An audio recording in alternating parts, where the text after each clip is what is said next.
இன்றைய ஆன்மீக தகவல் நிகழ்ச்சியில் ஒருவருடைய ஜாதகத்தில் 7ஆம் இடத்தை வச்சு எந்தெந்த மாதிரியான விஷயங்களை கணிக்க முடியும் அப்படிங்கிறத விரிவாக பார்க்கலாம். பொதுவாகவே ஆணாக இருந்தாலும் பெண்ணாக இருந்தாலும் உங்களுடைய ஜாதகத்தில் லக்னத்திலிருந்து வலதுபுறமாக எண்ணி வரும் பொழுது 7வது கட்டம் பார்த்தீங்க அப்படின்னா 7ஆம் பாவமாக 7ஆம் வீடாக 7வது ஸ்தானமாக சாஸ்திரத்தில் சொல்லப்பட்டிருக்குது. அந்த 7ஆம் இடம் அப்படின்னு பார்த்தீங்க அப்படின்னா கலஸ்தர ஸ்தானமாக சாஸ்திரத்தில் சொல்லப்பட்டிருக்குது. சப்தம ஸ்தானமாக சாஸ்திரத்தில் சொல்லப்பட்டிருக்குது. திருமண சம்பந்தப்பட்ட விஷயங்களை ஒரு மனதாக முடிவு பண்ணக்கூடிய அற்புதமான அமைப்பாக அந்த 7ஆம் இடம் அமைஞ்சிருது. சில பேர் ஆடம்பரம் பண்ணி சம்பாதிக்கிற அப்படிங்கிறத விட ஆடம்பரமே இல்லாமல் ஆர்ப்பாட்டமே இல்லாமல் அமைதியான வகையில் மிகுதியான தன லாபங்களை சம்பாதிக்கக்கூடிய வாய்ப்புகளை தெரிஞ்சு கொள்ளக்கூடிய அமைப்பாகவும் இந்த 7ஆம் இடம் வந்துட்டு இருக்குது அப்படிங்கிறது உண்மையான ஒரு விஷயம் வந்துட்டு இருக்குது. அப்படிப்பட்ட அந்த 7ஆம் பாவத்தை பார்க்கும் பொழுது அந்த 7ஆம் பாவத்தை கணிக்கும் பொழுது அந்த ஜாதகர் அல்லது ஜாதகிக்கு எந்த வயசில் திருமணம் நடக்கும் அப்படிங்கிற விஷயத்தை தெரிஞ்சுக்க முடியும்.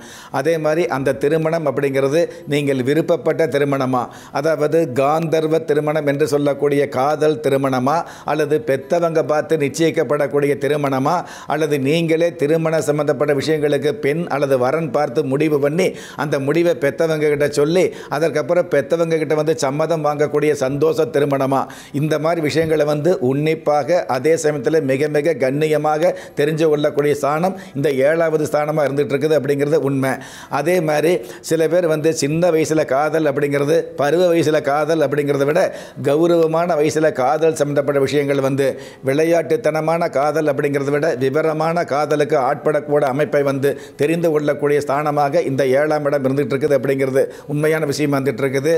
நாம் காதல் செய்கிறோம் அப்படிங்கிறத விட காதல் செய்யக்கூடிய அந்த பெண்ணையோ அல்லது காதல் செய்யக்கூடிய அந்த ஆணையோ திருமணம் பண்ணக்கூடிய அமைப்பு இருக்குதா அப்படிங்கிற விஷயத்தையும் திருமணம் பண்ணக்கூடிய யோகம் இருக்குதா அப்படிங்கிற விஷயத்தையும் நாம் தெரிஞ்சுக்க முடியும்.